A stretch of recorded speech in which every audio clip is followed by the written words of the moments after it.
Welcome back to Ritual Woodcraft. Today we're going to do something different. We're going to build a reclaimed redwood farmhouse table. This table. I was surprised at how beautiful it is to work with redwood, and I was surprised at how beautiful the end result working with redwood can be. So come along with me on this journey as we build this table. I learned so much, and I think you will too. I'm going to use my thin kerf glue line rip blade by Freud. The lumber is nice and flat and straight. Some of it is rift sawn and some is quarter sawn. The rift sawn I will use for the legs. So I'm going to skim cut them to straighten the edges. This magnetic hold feather board is like having a third hand.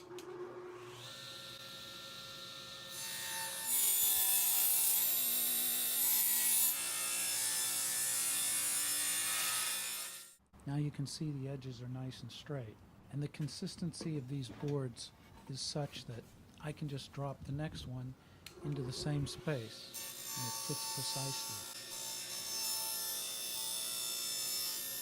And using the Freud industrial blade and the Incra LS positioner, I can cut very precisely. And now the wood is all straight and ready to go.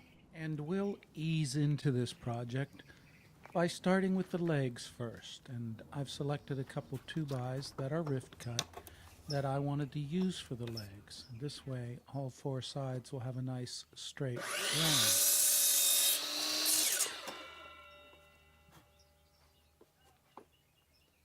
I'm going to cut these into approximately 30-inch lengths. The actual finished length of each leg will be 28 inches and a little bit. I'm not certain yet. So 30 inches will give me a little to work with. You may notice that I have to fuss around with this rigid miter saw because the mechanism for the blade guard is so poorly designed that in a very short time it quits working and you have to lift the blade guard out of the way. I end up doing that with my right hand, which is the same hand that I activate the saw and also use my thumb to push the safety release lever so that I can activate the saw. I have to fumble around with the wood and the blade guard and the saw. Seriously, this is such a distraction, it's a lawsuit waiting to happen. Not to mention some craftsman somewhere is going to lose his fingers to this idiotic design. This is an accident waiting to happen. I expected more from Rigid, and I would have expected that by now there would be some kind of a recall on this product, and this problem would be solved. Okay, here are the 2x all cut and paired up as I would like to glue them. So I'm going to add a liberal layer of glue to each board in these 2 board sections, and then I'll clamp them all together as a whole, and hopefully we'll get 4 beautiful square legs out of this and not one big lump of wood. I'll try my best just to glue the pairs to each other and not the whole mess together. I'm probably using too much glue, but with a glue up like this, as I apply the clamp pressure, I want to see the glue oozing out everywhere so that I know that these are very well secured joints.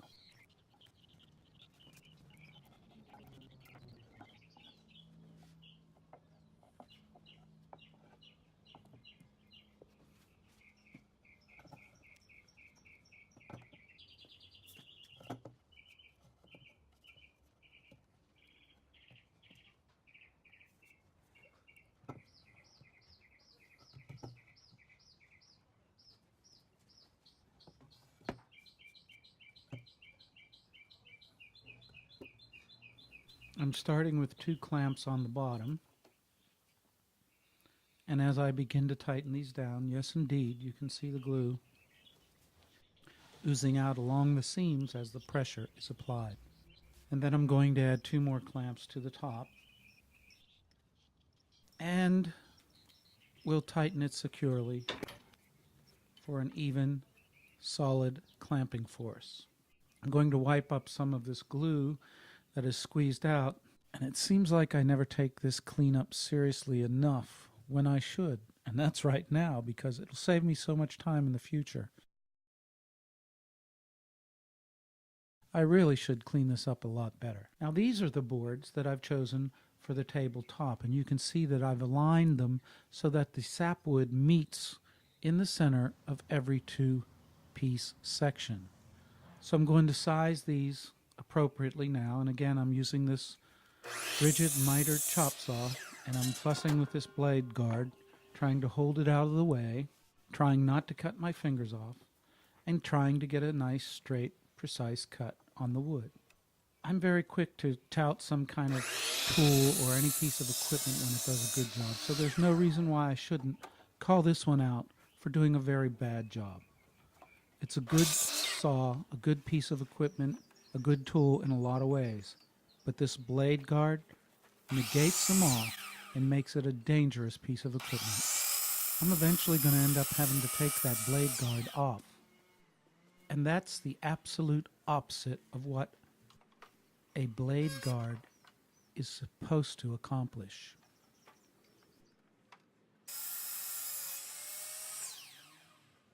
Now, to make sure each pair of these boards joins tightly, straight, and secure, I'm going to match them up in pairs, flip them open so the joined edges will be together, and then hand plane them with this number 5 Stanley. This is a quick and surefire way to get a good joint. You can plane these boards completely flat and make certain that when you join them together, there will be no gaps and a nice, straight, secure joint. As I flip this board over and drop it on top of the other one, you can see by the way that it sits there nice and secure and flat that we've got a good joint. And it's straight. So now I'm marking for biscuit slots about every 8 inches.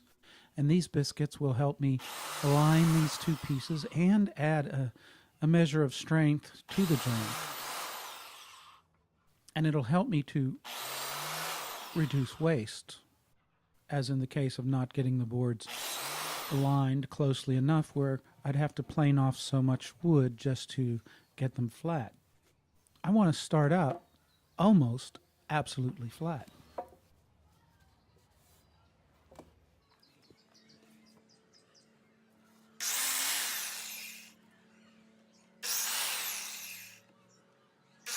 Now biscuits work like dominoes. I don't think they offer the same strength as a domino, and the way they work is they help align the wood. You can see that the biscuit sits in the slot with some play, and you can move it right and left. And that's wonderful because when you apply the glue, you want to have a little bit of play to make certain that you have your boards aligned accurately. And so I'm going to add the glue. And again, I'm going to add glue rather liberally because I do want to see squeeze out all along the seam. This is just a great indication that I have enough glue covering both faces of these two pieces of wood that I'm going to join together. So maybe I did learn something with the glue up on the legs, so I'm going to be a little more conscientious about wiping up the glue squeeze out as I go along on this joint.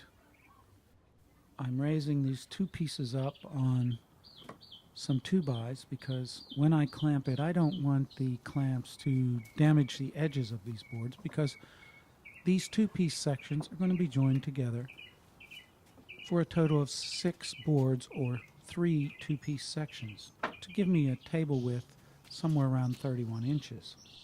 Now, if you've heard it once, you've heard it 1,000 times. You never have enough clamps. And I like to think I have a lot of clamps, but you really never do have enough. I have 3 two-piece sections to join together for the tabletop, and today I'll only be able to make 2 of these sections because I'll be out of clamps. And that adds time, and time is money. So I will be investing in more clamps. As I apply the clamps and the pressure, I'm constantly checking, at least visually, to see that these two boards are lining up straight. I have a pretty good eye and can zero in if something is out of alignment. But before I set this aside to dry, I will certainly be checking it out with a straight edge. But it's just me and my two hands. So right now I'm just adding enough clamps to get some even pressure along the length of this board, and then I'll clean up some of this squeeze out, check for flatness, and add the remaining clamps.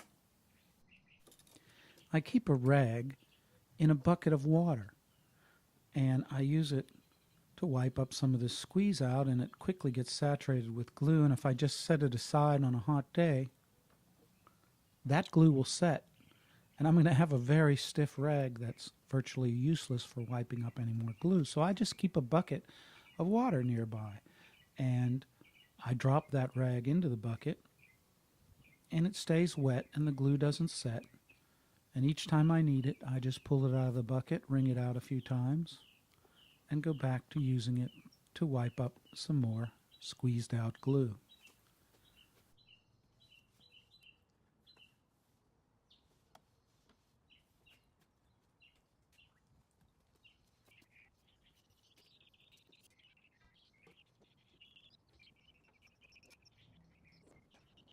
That works very well for me. Now, I can see with the visual inspection that these are pretty straight. And I walk from end to end. Now, it's possible that they're slightly off, so I check with a straight edge before I set this aside to dry. And I'll set it right here in the sun because the day's starting to warm up, and this will help it set quickly.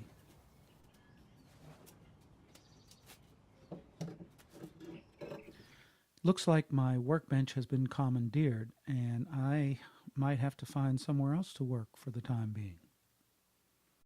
But soon enough, she went on about her business, and I was able to glue up the second set of boards. And it's the next day now, and we're back to the legs. I'm going to unclamp these, and hopefully we don't have one big joined and glued chunk of wood. Hopefully we'll have 4 leg pieces. And that's exactly the way it came out. When I dropped this onto the workbench, it broke apart easily into those 4 legs. And as I measure them, they're about 3 inches square, but I want the finished legs to be somewhere around 2 3/4 inch square. So I'm setting up the fence on my table saw to skim cut these down to a size closer to what I want my finished size to be. And I'm going to leave enough wood so that I can run these through my thickness planer and get nice, smooth, even, square legs. Now this Wen thickness planer was the least expensive I could find. And look at that. There is virtually no planer snipe. I attribute this to these 2 folding wing tables that I've added to this setup. They're micro adjustable. I'm able to make certain that they are very flush and very straight, and the base of this planer is actually granite, nice and heavy and very flat. So as I run boards through the planer, I've been able to virtually eliminate planer snipe. Now there's the slightest bit remaining because a planer this small will actually ratchet under the strain of the roller coming down and putting pressure on the boards. And after I get the legs all planed, I'll begin planing the sectioned pieces of the tabletop. I have 2 that I can join together right now, while the third glue up is drying. And I always check with a trusted measuring tape to make certain that I'm at the right thickness. I don't always trust the decals that are applied to these benchtop thickness planers that show you what thickness you're at. Now these sections of 2 boards each that I'm going to glue together, I want to have nice straight 90-degree edges, and I'm going to use my Makita track saw for this. I take 2 sections of track, put them together, clamp them in place, and run this track saw right down the edge, and it gives me a crisp and true 90-degree angle. I'll do this with both pieces, and that'll make certain that these 2 sections will glue together nicely. I've glued them, and right now I'm taking the clamps away because I'm going to have to set these 2 pieces up to glue on the 3rd section. You can see that the one closest to us is shorter than the one in the middle. That, of course, is the section that's going to be the through tenon for the breadboard ends. The joining of these 2 sections went nicely, and there's going to be very little waste as I flatten it out. It's straight and true, and I'm going to add the 3rd section to it now. And again, I'm going to use biscuits to help me align it. You can see how the sapwood runs right down the center of each section, and this is going to make for a very distinctive and interesting tabletop. I can't wait to see it. And this is the time to double check and maybe triple check that I'm cutting these biscuit slots in the correct edges of each board. Selection of the wood and considering the grain is very important in building furniture to get the look and the drama and the excitement in the grain that you want. You want to get the most out of the stock that you paid good money for.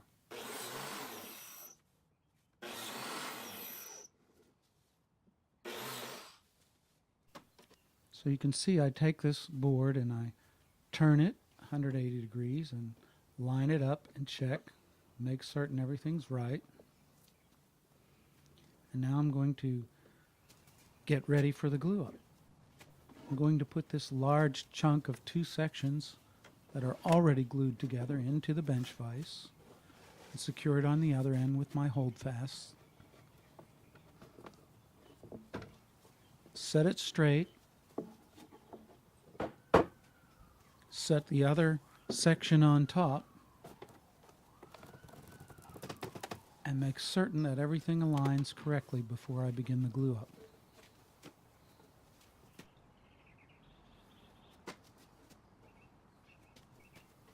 Now if you notice in the background, my supervisor has been here keeping an eye on everything I do so that I don't make any stupid mistakes.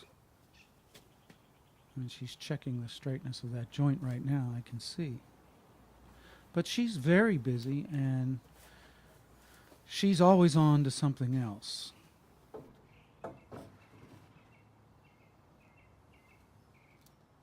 And right now she doesn't have time to fool around with me. She is up and away to bigger and better things. So I'm going to begin to apply the glue again liberally, and I start by adding some in the slots for the biscuits. Then I'll apply glue to the remaining surface of these 2 boards, or of these 2 sections that I want to join. And I'm applying the biscuits into the slots, making sure that they have enough glue to slip and slide and move on. And I'll flip this board into place, and hopefully it sits there straight. Actually, with nothing holding it, it's sitting there pretty straight and secure already. That's a good sign. And I'm cleaning up some of the glue squeeze out already. I'll apply my first clamp on this far end that's overhanging the workbench. That'll make it easy. And I'm using, again, a piece of wood on each end of the clamp so that the clamp heads do not make any impression or cause any damage to my top edges, because I don't want to cut any more wood off this top than I have to. It's just about at the width that I'm looking for.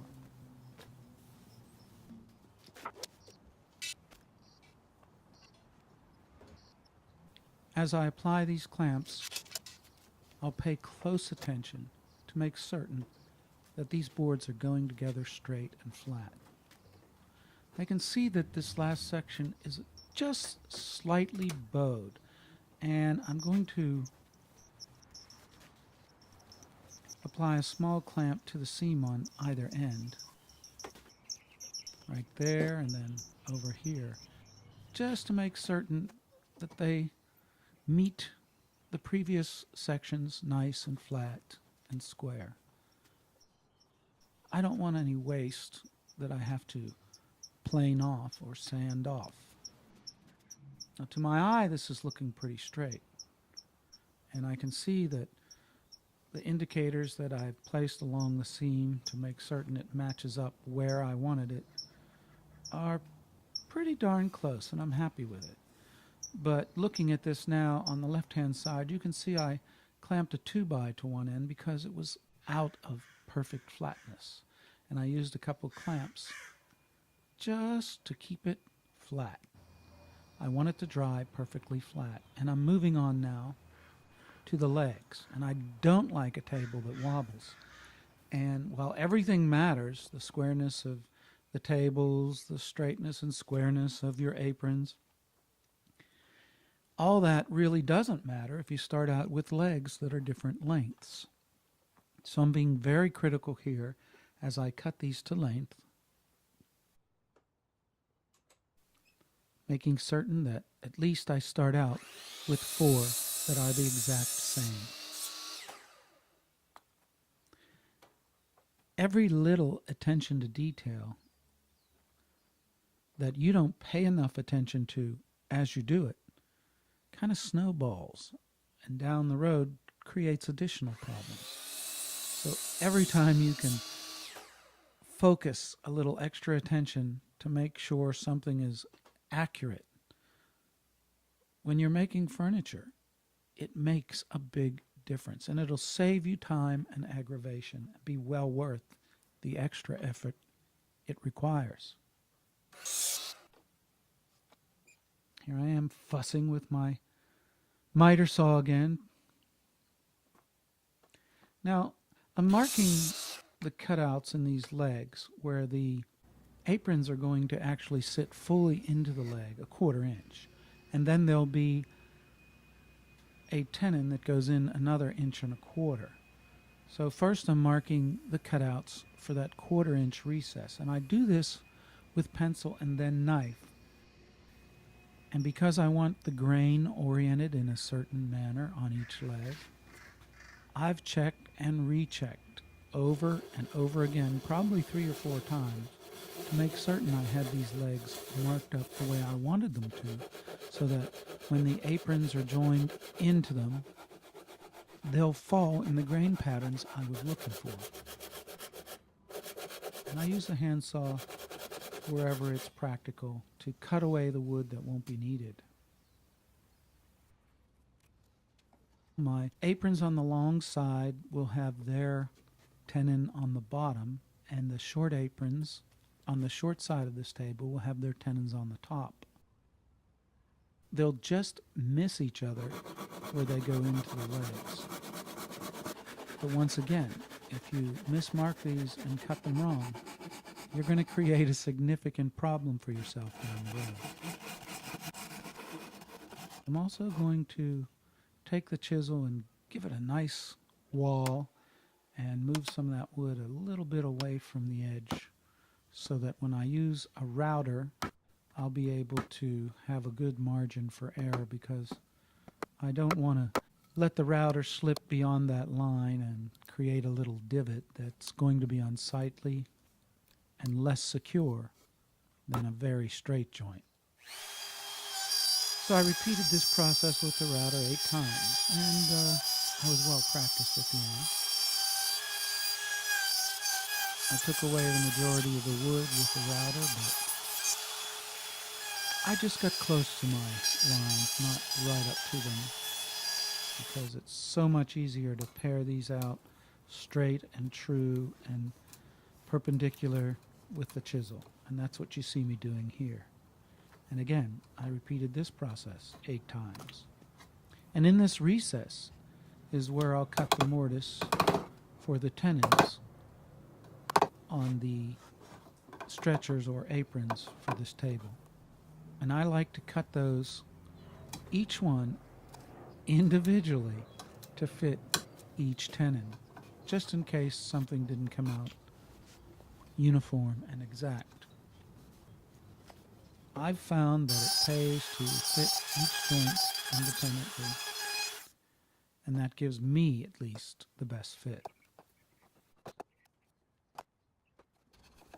Now I'm going to use a router also to cut away the wood on this tabletop surface that I won't need. And basically what I'm referring to is around the tongues for the tongue and groove of the 2 outer sections, and the through tenon for the middle section. That through tenon and those tongues are going to be a 1/2 inch thick. That means I have to remove a very precise amount of wood to get a remaining 1/2 inch width right down the center of these boards. So I adjust my track saw very precisely. And then I'm going to use it to give me 2 very straight cuts on each end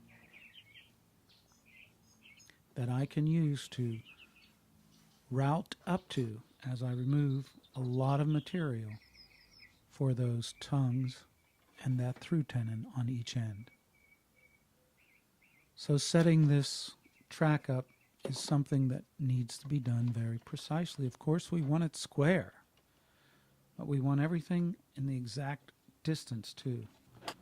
And again, I'm checking and rechecking to make certain it's square and true.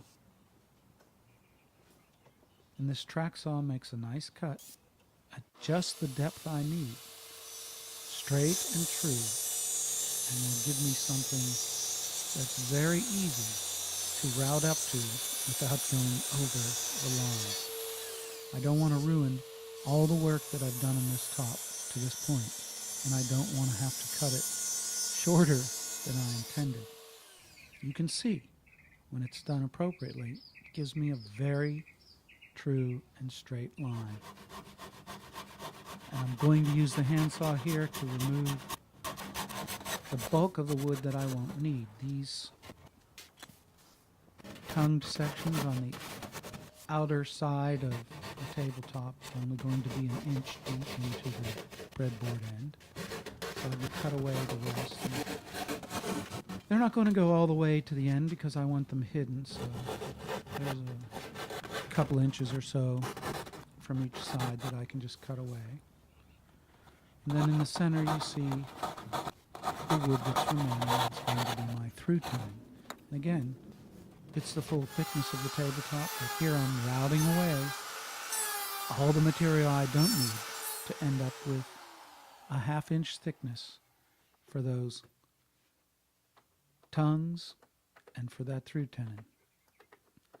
And I just route up close to the line that I cut in with the track saw. I've used the track saw track also for the router to prevent me from routing beyond that nice straight line that I already cut in. And then I clean everything up with the chisel, making sure these shoulders are straight and true.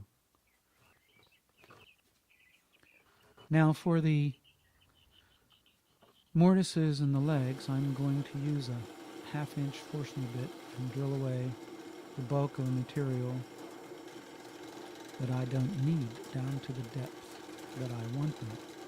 And then I'll go in with a chisel and pare away the remaining edges to make these mortises straight and square. And I will individually fit each piece, marking them as I go along to make sure that they're straight and true. This saves me a lot of time. A good sharp chisel and this redwood make quick work of this process. I like these Feel Swiss chisels. They seem to just hold an edge longer than anything else I've ever tried. And when you purchase them, they actually come sharp. And good hard steel and a straight sharp edge makes this work so much more pleasurable. It's really satisfying to take a chisel and pare away at these joints to make them tight and fit just the way you intended. And it's very satisfying when everything slides into place as it should. I'm very happy with that. And we'll test the fit of the other side as well. Again, I do this individually for each piece of wood joined together, and it fits well.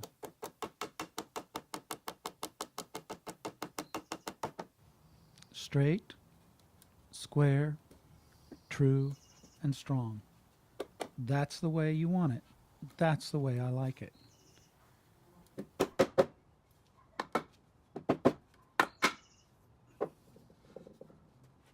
And it proves to be square and straight, and it sits just perfectly flat on its own. So I've put together this table, at least for a dry fit, at the point I'm at now, and it's looking good. Next we'll be on to the breadboard ends.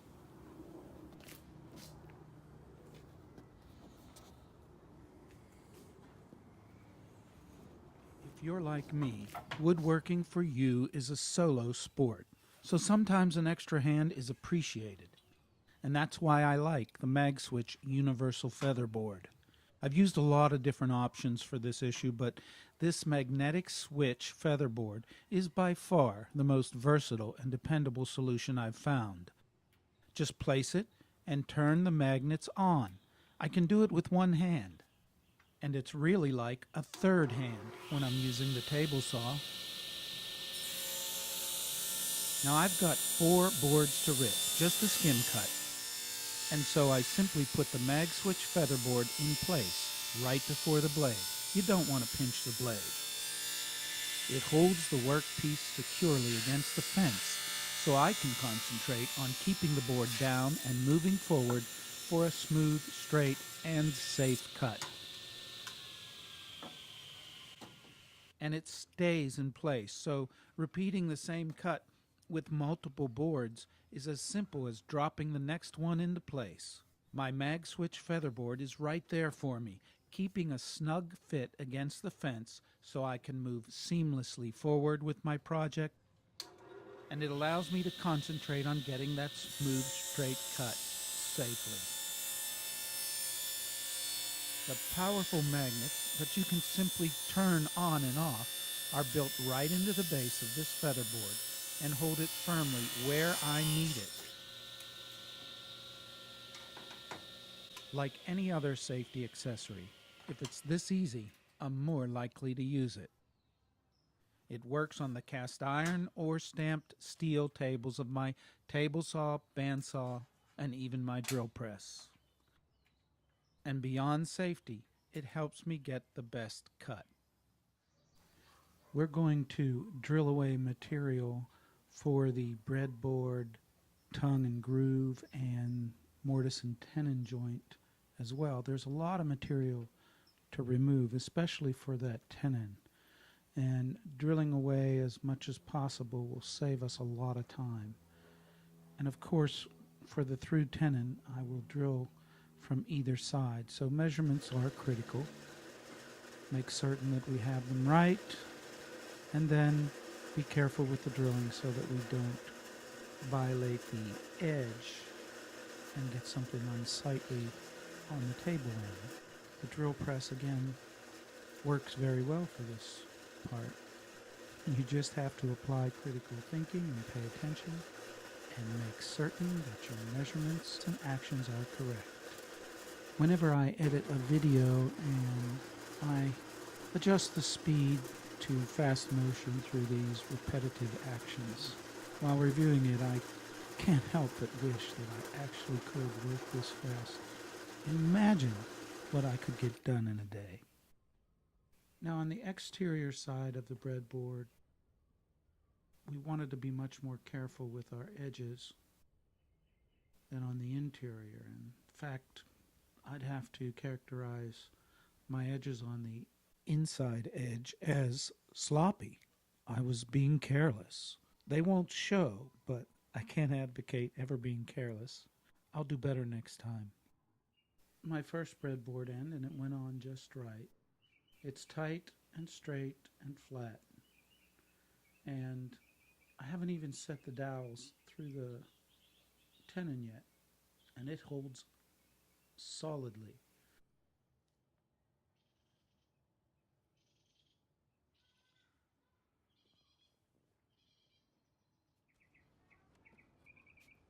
Here I am setting the other breadboard end, and it's a tight fit, but it's enough that the wood will be able to move and shrink and expand.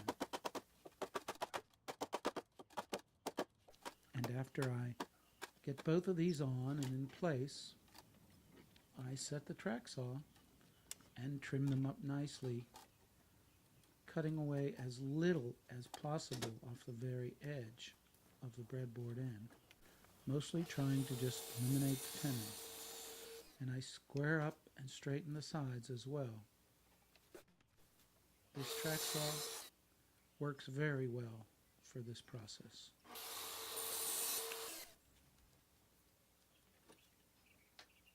Why, this is starting to look like a table. And now it officially is a table.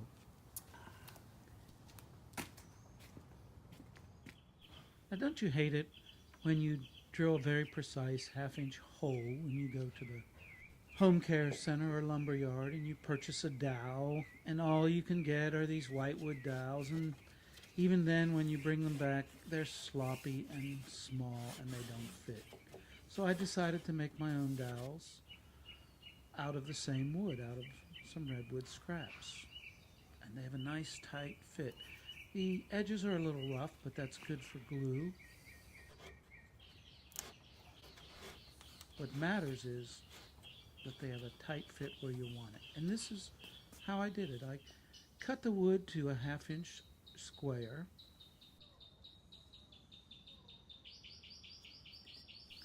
And then I used this. I purchased on Amazon. This is actually the first time I will use this.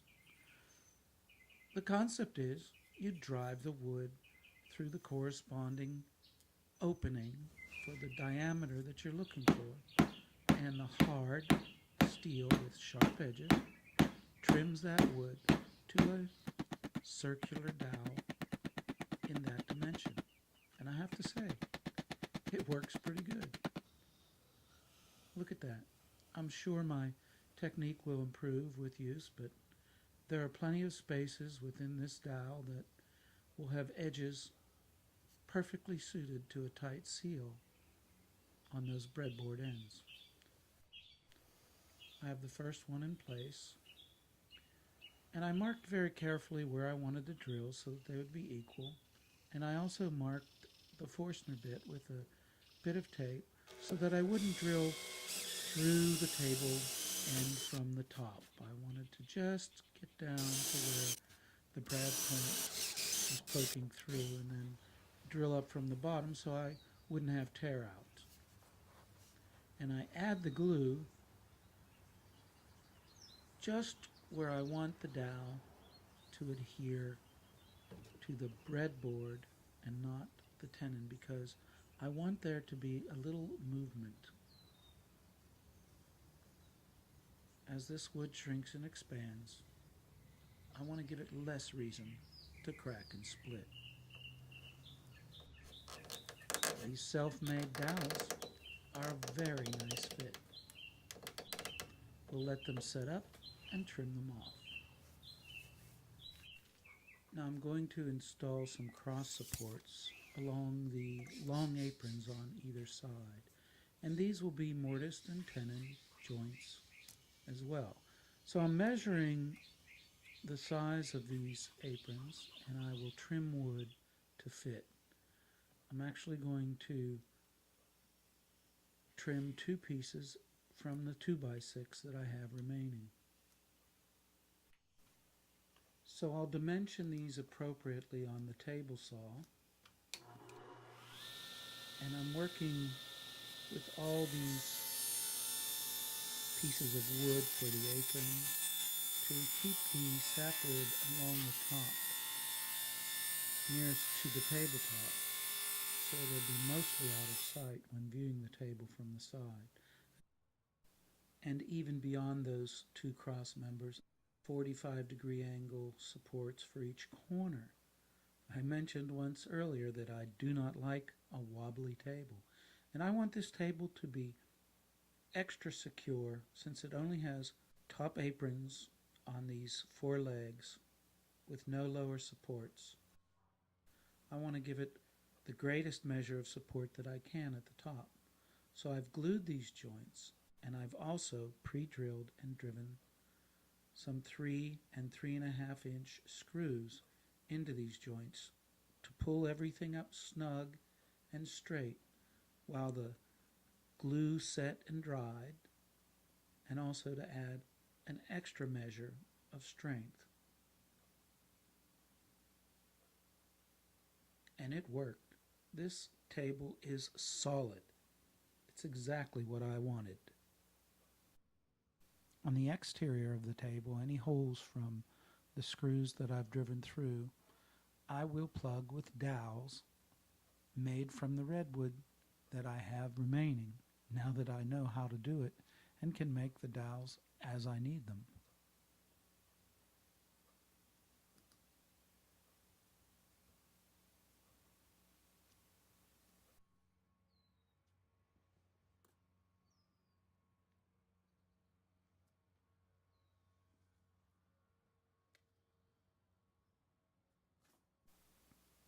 Now to the cleanup.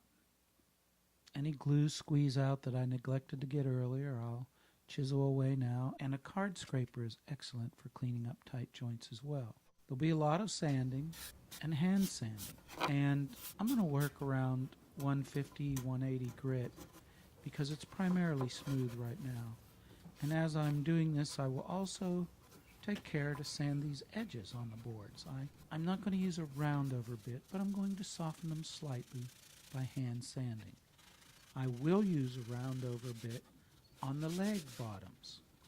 And here you can see I've given it a wide margin of round over because as the tables slid around, I don't want it to chip and split. And a round over on these edges will go to great lengths to avoid that. But even beyond that, I'm going to recess a couple of nice little rubber feet into the bottom. I'll drill out a depression about 1/8 of an inch deep just at the diameter of these feet, and then screw them securely onto the bottom of each leg. This will help to keep it a little less than 1/4 inch above the surface of the floor. This table is going to be used outdoors, and this will help prevent moisture from getting into the legs because that is the end grain and it will absorb moisture. I don't have proper tabletop hold downs available to me. Right now I'm going to use these L-shaped brackets that I happen to have, and I'll just put 1 screw in the bottom and 1 screw in the top. Make certain that they're even with the aprons that the top will rest on, and screw them in that way, and they'll have enough play to be able to move with the wood if there's any expansion or contraction.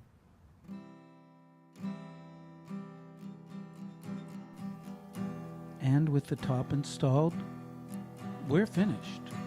Now you're seeing it now after I've sealed it with some shellac and then given it 3 coats of polyurethane with a satin finish, and I lightly sanded in between each coat. The result was a really nice finish with a satin sheen, and I've yet to wax it and buff it, but it's already pretty darn nice.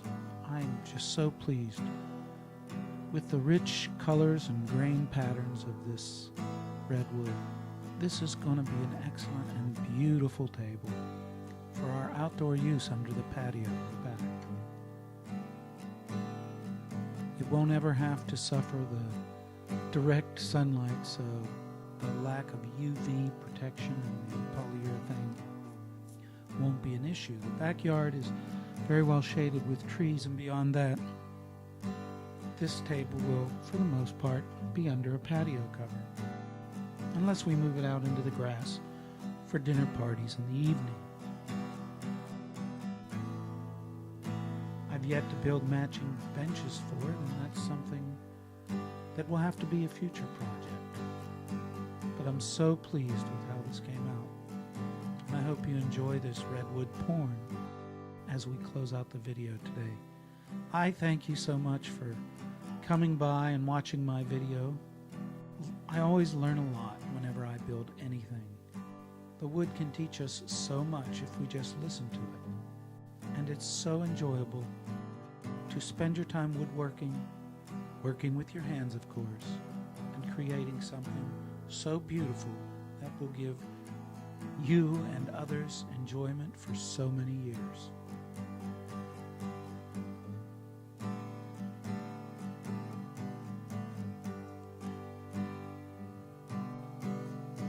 You can find me on Instagram at Ritual Woodcraft. Thanks for watching, and I hope you'll enjoy some of my other videos too.